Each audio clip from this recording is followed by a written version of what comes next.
Avant cette série d'audiences, le chef de l'État a présidé ce matin l'ouverture de la 57e conférence du Collège ouest-africain des chirurgiens. Au cours de cette conférence, les chirurgiens de l'Afrique de l'Ouest vont trouver des solutions aux maux qui freinent l'accessibilité des soins chirurgicaux aux populations de leur pays. Et ces maux ont principalement pour nom le manque de spécialisation chez les praticiens de santé et le manque de ressources financières donc chez les populations. Le reportage de Yacouba Gamene et Zalissa Sanfo. Accessibilité aux services de soins chirurgicaux. Le Collège ouest-africain des chirurgiens pose le diagnostic à Ouagadougou et en présence du président du Faso. Il faut trouver des remèdes pour lever les barrières qui bloquent l'accès aux soins chirurgicaux. Et Rokma Christian Kabouré croit qu'ils naîtront d'un partage d'expériences.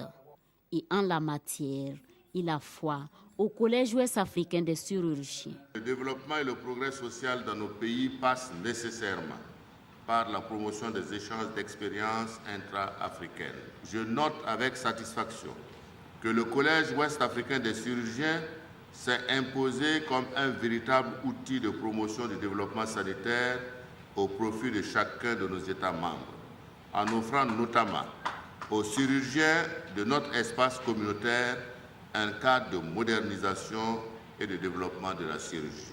Pour le président du collège, deux grands mots sont à l'origine de l'inaccessibilité des soins chirurgicaux. Le manque de ressources financières et aussi de spécialisation.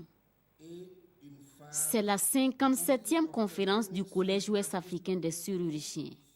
Mais c'est la toute première fois qu'elle se tient au pays des hommes intègres. Et les patients de Waiguya ne l'oublieront pas de sitôt. En ce qui concerne Waiguya, à 180 km d'ici, en 5 jours, nous avons, sur le plan curatif de traitement, on a opéré 125 patients. 125.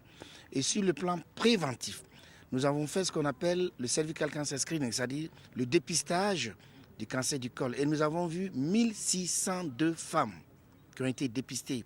Et sur ces 1602 femmes, nous avons certaines qui ont bénéficié de ce qu'on appelle la cryothérapie. Financement des soins de santé en chirurgie en Afrique subsaharienne. C'est autour de ce thème que ces médecins vont débattre et trouver des solutions pour une meilleure prise en charge des patients en chirurgie.